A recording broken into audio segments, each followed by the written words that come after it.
we're a lead gen company who happens to sell restoration and cleaning services. We get the phone to ring, and then that next ingredient of answering the phone is not easy when you've got the phone's ringing. That's not the best use of time for a business owner. So we have that with our call center. But what I was going to say is, and then we have a predictable way to hire people or help hire people through Talent Scout, our third-party partner, set that up, get people hired, and then a predictable way to do the job in a way that helped our flagship get over 1,000 5-star reviews. We teach everyone how to do all of that. Welcome to the Franchise Founders Podcast.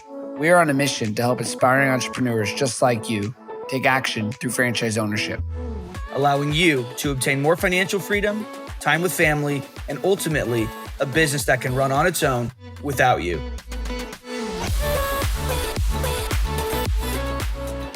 Hello, and welcome to this fireside chat with the VODA Cleaning and Restoration Franchise Executive Leadership Team. You've got myself, Dan Claps, co-founder and CEO of VODA, along with the entire leadership team here. Without further ado, our COO and co-founder, Zach Nolte, our CMO, Christian Betancourt, and our Franchise Development Director, Stephen Miller. Hey guys, how are you doing? Fantastic. Great. Doing well. Excellent. Well, thanks for taking some time to join in on this interactive fireside chat. Obviously, anyone that's listening to this right now, you're within our franchise development process. We appreciate you exploring our business, as well as us getting to interview you as a potential franchisee within our system. And what we wanted to do was we wanted to explain our culture and really our core values and our vision around what we're doing at VODA and our parent company, Franchise Playbook. Because as you're exploring businesses, you want to find a business where you feel like you really match both the culture and the core values. It's so important that you find a business that really fits in both areas. And so I wanted to just start by talking about, our overall culture here and our overall vision. So, Zach, when we first started working together, there was something you had said to me around this mantra that you hold pretty closely to yourself around these couple different areas around franchisees and how you focus on franchisees. And I was curious, could you speak to that for a moment? Like, tell us about your core ethos when it comes to helping franchisees succeed within their business. Yeah, I think is something that was kind of ingrained into myself like very early on in the franchise development and franchise process for myself. But I really got into like the operations side of the business, really trying to figure out if I were to step into the shoes of the franchisee, what would I expect from the franchise owner? And so it really is kind of me sitting back, trying to look through this business model through the lens of the franchisee and making sure that I'm being taken care of. And so if I'm happy with what we're doing, then I feel like a lot of the franchisees should be as well. And so then you start to kind of layer in, what are those different types of elements that we can measure success off of? And for me, in the operations side of things, we're a very data-driven company, and a lot of that will be driven by franchisee satisfaction. Making sure that our franchisees are very excited to be a part of the system, that they want to tell others about who we are, what they're doing, that they're making money. And so satisfaction is at the very top of that. Per unit margins. And so really focusing on how much money you're making on a per job basis. And then also just making sure that your overall unit economics are right in line with what we want under this business model. So layering in a bunch of different analytics that have to do with your financial performance, your net incomes, your total sales, and be able to draw all that data back to you to make sure that you're doing well, especially within the system. Makes a lot of sense. Combined as an organization, we have over 50 years of franchise experience when you combine it, and about 17 brands that we've all been incorporated with. Zach, just for our audience, could you give a quick background and synopsis of how you got to there? Like, tell us a little bit about your background. How'd you get in franchising? Yeah, it's about 2013 or 14. I was working for a large manufacturing company out of a small town near La Crosse, Wisconsin. And it was a company that was very well known for lean manufacturing, Six Sigma. And so that was my first job right out of college. Great learning opportunity. I learned a lot of different ways of how to continuously improve processes. and make efficiencies and save dollars here and there. And so, but it just wasn't really for me. And so I wanted to do something a little bit different. I kind of fell into franchising. I think there's a funny saying out there that you don't find franchising finds you. And kind of stepped into it and immediately just kind of fell in love with how the whole business model worked. And that I was able to kind of tickle that entrepreneurial side of myself, be able to like really work with other franchise partners and helping them grow their businesses. And so franchising just kind of was a natural fit for me. The first brand that I worked with was a company called Kitchen Solvers. It was what now is a 41 or 42-year-old brand. And I stepped into the middle right in the middle of a kind of a complete change of the whole business structure. And so it was a lot of fun to kind of help navigate that business model and also kind of help reshape or reform the culture of what Kitchen Solvers was. So through a lot of work, a lot of sweat equity, we ended up turning the system around, really developed a whole new business model underneath the Kitchen Solvers name, something you can really build long-term and sustain that. And also through that whole process too, I created another company called Kitchen Wise, grew that company for about 2 or 3 years and ended up selling that to another large home service platform. But really throughout that time is where I got a lot of my experience through those core values that I was kind of talking about earlier. But that's where a lot of my time has been spent. Fantastic. Thank you. And thanks for sharing that and how you've come up with that ethos of what you want to do for each of our franchisees. Christian, same question to you. Hopefully you thought about it as hopefully you thought I'd come to you with the same question. What do you really hold dearly when you think about this idea that you are responsible for helping franchisees not only market their business, but lead acquisition, customer acquisition, and really at the helm of that within our organization? What do you hold on most as a franchisor in the marketing executive seat? Yeah, absolutely. I couldn't agree with what Zach said in what he said previously. Franchising kind of found me as well. After spending, over a decade in corporate Fortune 500 marketing and digital and advertising roles. But ultimately, what really draws me to franchising and why I love working with franchisees on a daily basis is really helping them conquer marketing. Marketing can be one of those things that some people think that they can do everything in marketing, and some people are really scared about marketing, especially thinking about starting a business. And so I think what drives kind of the ethos of our marketing strategy is really taking a lot of the heavy lifting with marketing off their plate so that the franchisee can really run their business and provide the great service that the franchise is known for. And so we like to say that we are a lead generation and marketing company that happens to own a restoration and cleaning business. So ultimately, my mantra is developing national brand strategies and local strategies so franchisees can benefit from being part of a larger system, be a part of kind of a marketing think tank of leveraging kind of the best ways to get leads, the best ways to convert them, and the best ways to turn those into revenue. And so I like to say that putting marketing in the right place with the right message at the right time to the right consumer is the ultimate equation for marketing success. So I'm really excited because we really take a lot of that off their plates, and we've really developed a comprehensive local and national marketing strategy that not only puts a great new brand that's elevated and sophisticated in front of consumers, that's based on data and highly differentiated in a very traditional or antiquated marketplace for cleaning and restoration, and also couples it with a world-class team that knows how to leverage tools and data and partners in order to drive the best results for our franchisees. Well said. And I think we'd love to touch on the brand later in this conversation around the fireside conversation. But, I think, what you've been able to do in my experience working together is take this tremendous background of being such an integral part of Anytime Fitness and brands like Mayweather Fitness, and your understanding of, the fitness industry is very much driven around lead generation and closing, except you're competing with 10 other gyms all competing for that one market share.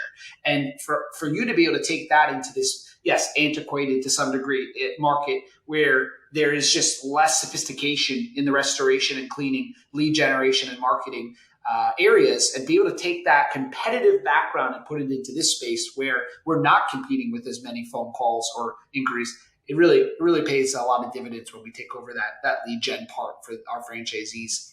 Steve, same question. What do you really live by as an ethos for the candidates you're speaking with and our franchisees? What do you hold dearest to your heart? Well, for me, it's really being able to help them, fill out their dream and kind of their legacy and wanting to be a business owner. Myself, I've been on that entrepreneurial route myself, and to be able to help people really achieve their dream. I hear a lot, speaking with a lot of other entrepreneurs, wanting to be able to pass something down to their family members, whether that's a son or a daughter. And for me, like really seeing people realize their dream and maybe getting away from a job they don't want or a career they don't want, and really waking up every day and really being fulfilled.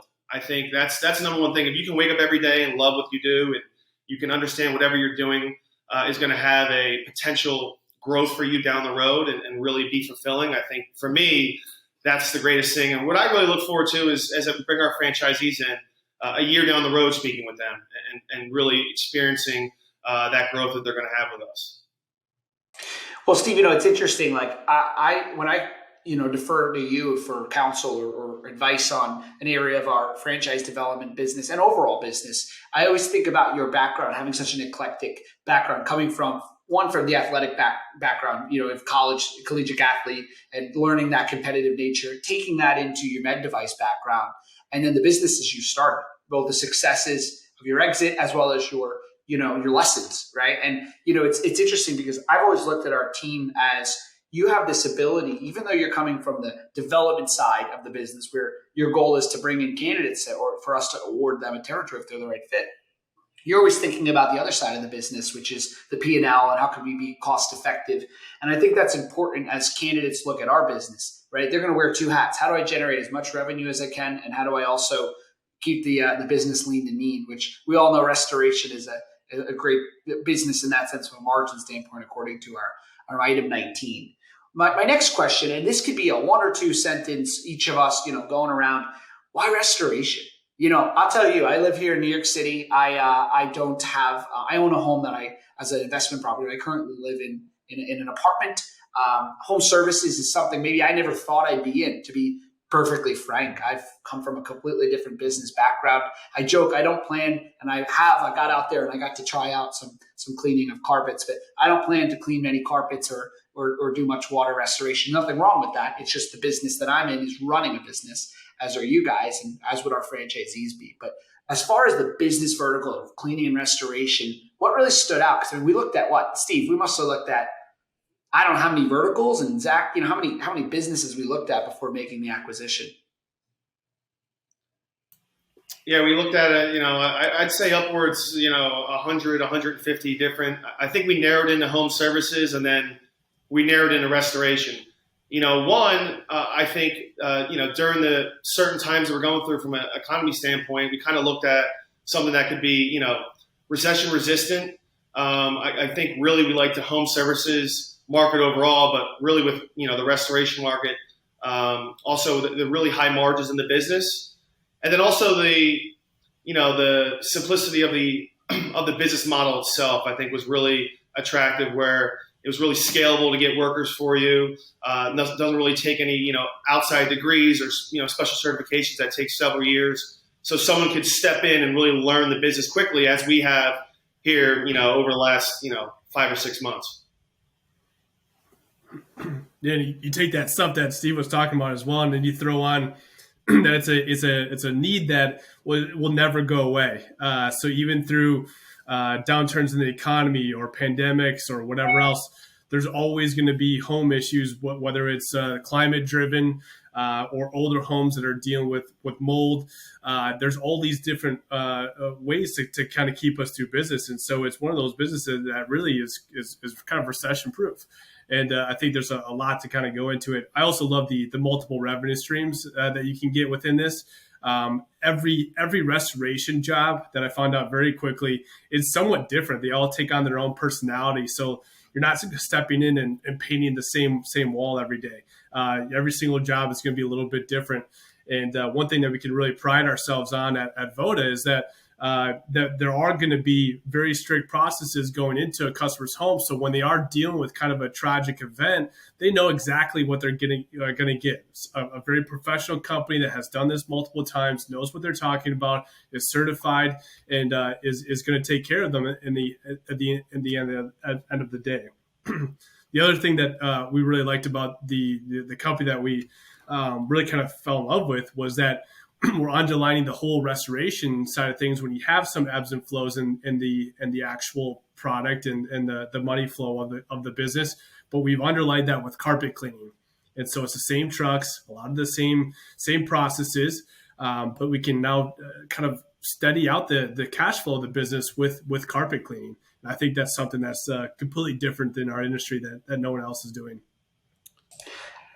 I mean, I just to chime in for one moment, I couldn't agree more. We loved restoration, but the fact that you can build that predictable early revenue with carpet and floor cleaning. I mean, we're the franchise's first and only cleaning and restoration business, where most businesses are only able to do restoration. Listen, I believe in being laser focused. I do.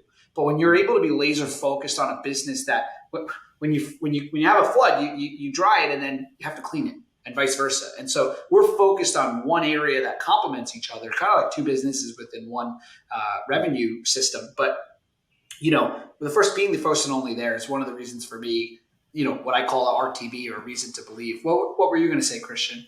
I was just going to echo what you guys, very well put across the board. It's a booming space. I mean, if you take water mitigation, you take restoration, you take carpet cleaning as combined industries, we're talking about over $200 billion of opportunity. And the fact that immediate cash flow from carpet and floor cleaning drives sales and brand awareness for those higher ticket insurance paid restoration services, it's really what makes up the VODA advantage, which is those two franchises all in one. So before we get into real fun, exciting things and what I consider the additional VODA advantages and reasons to believe, at the end of the day, this is a business. And to get into a business, you have to make the commitment to yourself that you want to change your life. Some of our candidates, they want to move completely into business ownership. Some have a job, some already owned a business. We have all different walks of life of people that come into VODA. But at the end of the day, it's a business. And while it's great and fulfilling and rewarding, it takes work. Everything does. And if anyone tells you otherwise, it's just not. I just don't agree. Everything takes work that's worth having. And so my question is, what do you guys think is the hardest part about this specific business model? And how are we dealing, or how are we helping alleviate that or make that as easy as possible? Because I believe as a franchisor, our job is to fundamentally mitigate the risks of opening a business and make it easier and more likely of success, which you can see as a candidate, franchising's aggregate statistics of success versus a small business on your own is tremendously higher, and your success rate is tremendously higher with a franchise business. But what would you say is the hardest part about this industry, and how are we helping make it easier?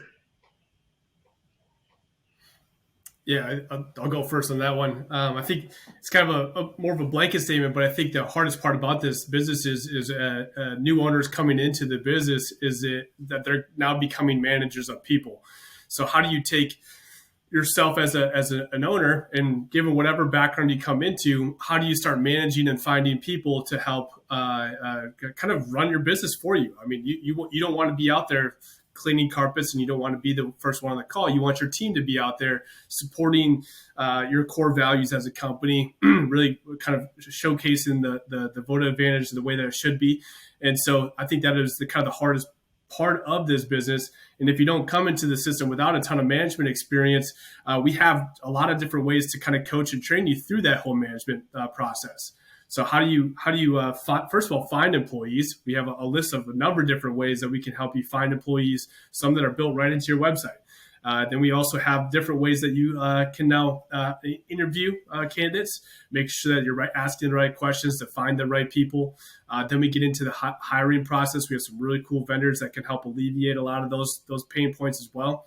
But then how do you retain them? I think that's kind of one of the bigger questions out there in any business right now that people are talking about. Everybody's talking about a kind of a labor shortage. I kind of want to call it like a retention problem. I think a lot of owners just don't know how to retain employees. And no, it's not kind of throwing more money at them. That seems like the easiest answer. But a lot of people take kind of a pay cut to stay at a place that they love to work at. And so what are those different ways that we can keep our employees around? And you'll quickly find out that our founding location does an amazing job at this. And it's something that you just have to see for yourself. It's something that really comes from his heart and is really at its core of who he is. And I think that's something that could be learned by a lot of our future franchise partners that want to jump in and learn that as well. And so this is kind of my 2 cents in a quick synopsis of what we have to support, but also what could be the more difficult part of the business. Yeah. I think another thing that's, everybody looks at is, how am I going to get jobs, right? They take this business over, they start the truck, and they're thinking to themselves, like, how am I going to market this? I know me as a sales core guy, sales is my core. Sometimes marketing is not a strength of mine. That's a big thing. What's great about our company and really why I joined Dan when I first met you was his background in lead generation. They're in the franchise space. I think Dan's really made a name for himself in lead generation, and now he's bringing that to franchisees.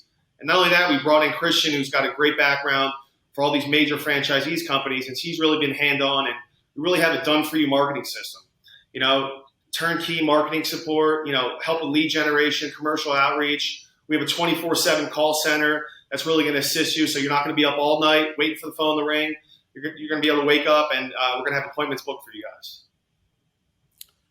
Yeah, absolutely. And I would say the biggest thing that I see is just the worry around marketing, like how to market. Do I need somebody on my team to do that? That's another employee that impacts my business. But ultimately, the systems that we put in place really seamlessly allow franchisees to take advantage of the great brand that we've built, take advantage of all the systems and partners. And we've really put together kind of a world-class suite of tools, platforms, and partners that are just exceptional in the franchising space. And I think one of the greatest things about just all of us that are sitting here in front of you and those that are listening to this is that we all come from different franchise systems. I've worked for a system that's had over 5,000, global locations, and I've worked for one that was just starting up. And so what I've seen is that we've really built our systems based on the best practices from all those experiences and the ways that we always thought that systems should be built. And so from a marketing standpoint, that's really where all of the strategies come in, is leveraging a lot of the things that are just tried and true best practices, but also putting a spin on the ways we do things. And largely we like to call it the VODA way. Christian, that reminds me of a conversation we had around the branding that we've put together, and I want to touch on that. But, for me, it was really about, like, when we started, we think about a playbook, a business playbook. I think, like Steve talked about, people want to know, and they're looking at a business. And as you're looking at businesses, whether it's ours or another one, you're going to be thinking about, let's be honest, how much money can I make? We all want to know what we can make. And that's what it's a business. And so you have your item 19, you can look at the financial performance. What is it going to cost to open a business? I loved restoration for the fact that you can get in all in from 148 to 196 all in and start a business. That to me is unheard of. It's such a low investment for what you're able to build, and as far as the size of business you can choose to build. And then it comes down to, like you said, Steve, how am I going to get customers? And how am I going to, like Zach said, how am I going to get people? Every person thinks these things. How much can I make? How much is it going to cost? Where am I going to get customers? Where am I going to get teammates? And then how is this business going to stand out in my marketplace? There's, of course, already restoration businesses. It's a $210 billion industry. Water mitigation specifically 17 billion, carpet cleaning 6.6. Both are growing at about like 6%, 5 to 6% year over year. And just for like perspective, home services, don't hold me to this data, but Home Advisor back in 2020 put out a report that the home services space is a $500 billion annual industry. So restoration makes up 40% of it, which is unbelievable. But when you look at this aggregate home service, people are spending money on their home, they're staying in their home more, but more importantly, restoration, because unfortunately of older homes, older infrastructure in America, climate change, and all these factors, restoration continues to happen. There's 14,000 cases a day. You've probably heard if you're listening to or gone through our process. 14,000. And I realized because when there's a fire, you see it or you hear the fire truck. When there's a water damage incident, you don't know about it. And so a lot of candidates will say, well, this will work in Florida because there's bodies of water. No, we're talking about your pipes freezing. We're talking about your son leaving the bathtub running, unfortunately, your shower pipe breaking. There's so many times that water incidences happen. And that's why I had always loved about our brand, because water represents VODA, the name, which is water in Serbian, which pays homage to our American dream story of brand founders, which we can get into. But like water, I say, is our friend and our foe. So water at times, it's there to help. It's there to clean. It represents purity and cleanliness, which we're doing in the home with the floor cleaning. But then you've got water that's our foe, which is it's in your basement and you don't want it there. We're there to help. And so when I think about the fact that we've coupled this brand, which stands out in the mind and hearts of our average consumer in America, and then you look at the fact that you, like you said, Christian, have this lead generation system. I really love what you said. We're a lead gen company who happens to sell restoration and cleaning services. We get the phone to ring, and then that next ingredient of answering the phone is not easy when you've got the phone's ringing. That's not the best use of time for a home business owner. So we have that with our call center. But what I was going to say is, and then we have a predictable way to hire people or help hire people through Talent Scout, our third-party partner, set that up, get people hired, and then a predictable way to do the job in a way that helped our flagship get over 1,000 5-star reviews. We teach everyone how to do all of that. But for me, what was always the biggest challenge in restoration, if you're looking at other restorations, consider this, businesses, is the fact that this business is amazing when you get property managers and plumbers and insurance agents to refer you business. And that's the gift that keeps on giving. One referral agent or one property manager is a never-ending referral source, but you got to get them. And so what I think what we're building, and this is frankly or candidly, anyone listening, we're building this. It is not built yet, so that's something we're working on. But for clarity, we're building this outbound call center and direct marketing campaign where we're actually taking the outreach to property managers and plumbers off your plate. Doesn't mean you're not going to still do it, but through direct mail, through outbound phone calls, we're opening opportunities for you then as the business owner to then go bring a box of cookies or drop a bottle of wine off at that referral partner, the property manager, plumber, or realtor, et cetera. So to me, that was the part of this business, the puzzle piece that was at first challenging to me. And then the fact that restoration takes some time to build up, but we alleviate that through the cleaning. And the fact that, Christian and Zach, on the efforts that we were doing there, and Steve, everything you worked through with our supplier partners, I feel like we're really building that tremendous outbound campaign, which is a lot different than most of our competitors.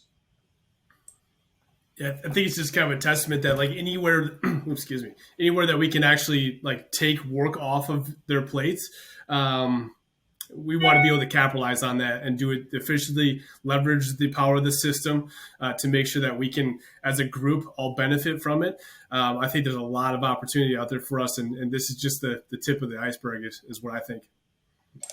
Yeah, I mean, Steve, what did you say to me once? Didn't you say something like, it all comes down to the leads. It all comes down to, if the phone's ringing, there's less to worry about. Exactly. If you got leads coming in, and depending on, how you convert them, but it's the number one game. It's funny, I'm in an office and I heard somebody next to me talking about, only if I can get 10 leads a week, our business is going to get going. He's training somebody. And it's for anything else. If the leads are coming in, money's coming in the door. And then that's something that, we really wanted to focus on here at Franchise Playbook. Yeah, the common saying is you can't sell a lead you don't have. So if you have a healthy amount of leads and referrals coming in, all you have to do is get them over the finish line. And at least at VODA, we help you do that.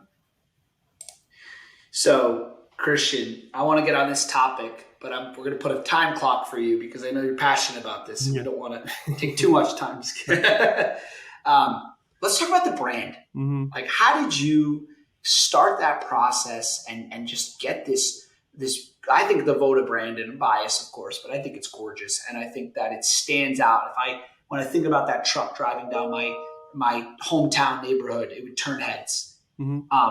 Let's talk about that. Like, walk us through that journey. Yeah. So, I mean, I think any franchisee coming on board, I hope that they see it as a labor of love. Like we really did think about building this brand from the ground up with an eye on, yes, we want to make it highly differentiated and elevated in an industry that is, traditional, but we wanted it to stand out. And so one of the things that we started with was really thinking about the standpoint that one of the biggest single most important investments a business can make is in your brand. And I think, I've seen a lot of brands, I've built a lot of brands, and I've seen the ones that invest a lot, and I've seen the ones that just kind of like get by with a logo and a mark. A brand is so much more than just a logo and a tagline. So what we did was we actually went out and interviewed and kind of put out feelers for different agencies out there that could really help us and partner with us to build a brand that was not only going to be attractive to franchisees and set us apart nationally within the space, but also resonate in the hearts and minds of the consumer. So we partnered with a national award-winning branding agency that works with large Fortune 500 companies and brands, largely outside of the franchising space, because we wanted to do something different and really leverage their expertise, having worked with the likes of Target and Patagonia and Gap and Buffalo Wild Wings, and I could name so many more that they work with. But we chose them, but they also chose us. They saw the opportunity that we were putting together in the marketplace, and they jumped on it. So through extensive consumer research, psychographic, demographic, data and analysis, we really built an appealing, elevated brand and an experience around that brand that's going to ooze through all of our marketing tactics, whether it's from digital, so on our social channels, on email marketing, from the website, to promotional materials, the uniforms that our technicians wear, the shirts that our owners purchase, the hats, anything you can think of, a really cohesive and collectively thought out brand experience from the smallest thing to the biggest thing. And so I think what the franchisees that are considering our system is that it's very well thought out and it's highly elevated and differentiated. You can put our van up against anybody else, and I would say most people would say that this is something different than anything else in the marketplace. So that's what gets me excited. And yes, I could talk about this all day. I think just to kind of prelude that too is that I think one thing that really stuck out when we all started working with each other, Dan mentioned, he's like, you guys have all been part of like some really cool systems. Looking back at those systems, if you were to redo those systems, what vendors would you have wanted to use? What systems would you want to put in place? And let's take all that good stuff and let's start from ground zero and be able to add those things. And I think for you, Christian, you gave us a list of 5 just for due diligence, but you knew which one we wanted to work with. Yeah, absolutely. I think, and it's one of those things too that that they're going to do a great job and they're going to just absolutely knock it out of the park. And I think that's absolutely what happened. And thinking about, beyond just the marks and the logo and the name, they really helped us build essentially the soul of the brand, from the brand positioning to the mission, vision, and values, and everything in between, so that everything that we do and say from the standpoint of us as the franchisor, but also from the franchisee standpoint, the way that you answer the phone, our brand has a personality, and that's one thing that our franchisees get trained on is kind of the VODA way and the VODA brand through and through. Yeah, I looked at this system as we were putting it together. And, obviously we put a lot of energy for months and months building the business and, a tremendous investment, 7-figure investment into the infrastructure to make sure the business was going to run well and was well capitalized for our launch. And we had the right intellectual capital, human capital of people on this team, on the ELT, executive leadership team. People would say to me, Dan, well, why are you so confident in this launch? And, my answer is, of course, I'm nervous. We all have to be nervous. If you're looking at buying a business, investing in a franchise, whether it's us or something else, if you don't feel nervous at one point, you're like a sociopath. You should feel a little nervous. And if you're working with Steve or myself, there will be a point where you're going to say, I don't know. I don't think we're going to do it. It's normal. Every single person. I've helped over 1,000 people become a business owner, either directly or indirectly through my previous company. And every single one, not one without fail, except the one guy that turned out to be a sociopath. No, I'm just kidding. Without fail, it's normal to feel nervous. So I always would tell, friends and family, I'm nervous as can be, but I don't think about it. I face the fear. I wake up. It's only about 1% to 2% of my day do I feel that way. And I'm going to live a life of my dreams for the 98% of the time that is good. I'm not going to live in the 2% of fear. But what I knew going into this business was I got into franchising in 2014 when I was 22 years old, after already having a business that had pros and cons. I learned a lot, but I made some mistakes. I got into a franchise system and I learned what to do, what not to do. And the journey for VODA for me started in 2014 of being part of that system, learning what I liked, learning what I didn't like, thinking about what I would do differently. And then as I journeyed into my other previous business, working as a franchise consultant, and then also being the largest and most well-known lead generation company for franchise consultants, I had to watch and talk to hundreds of brands, hundreds of founders, and just had this unique opportunity to be around them for years and learn and think to myself what I would do differently, how I would do it better. But Zach, to your point, when we launched Franchise Playbook, our holding company that owns VODA Cleaning and Restoration, our platform, I had said to you, look, we want to take all of the knowledge that you have from a decade of franchising and all those lessons. I'm envious of our franchisees. I think about all the money that I've wasted and hundreds of thousands of dollars, millions, if not, in lost revenue for all the mistakes. How many for you, Zach, and Christian and Steve? Like, they get to come into this box, this business in a box that they unwrap. And for me, that's so cool. And being early in is so exciting too, because I don't know about you guys, but I've never worked like this. When I say work, I mean, we're chatting with each other 7 days a week, but it's like, I want to. I talk to you guys more than my own family. It's amazing. Like, what do you think it is about VODA that's making this culture so dynamic? Like, what do you think it is? Because it's weird to me, guys. It's like there's something about our culture that I think people are drawn into. Well, I think initially, joining the company and, with all you guys, I think one, it's like, one of our core values being fairly candid. I think we all are not afraid to say anything idea-wise. And then I think we form it into the best idea as a team by getting everybody's opinion. There's nobody that's running the ship here. And then also I think it kind of goes back to some of the fun things we do when it comes to like the weekly challenges. And I think one of the core things we all want to do is we want to self-improve. Every day we're trying to strive to push each other to be better at, work, but also, better as a human and a better person, feel better.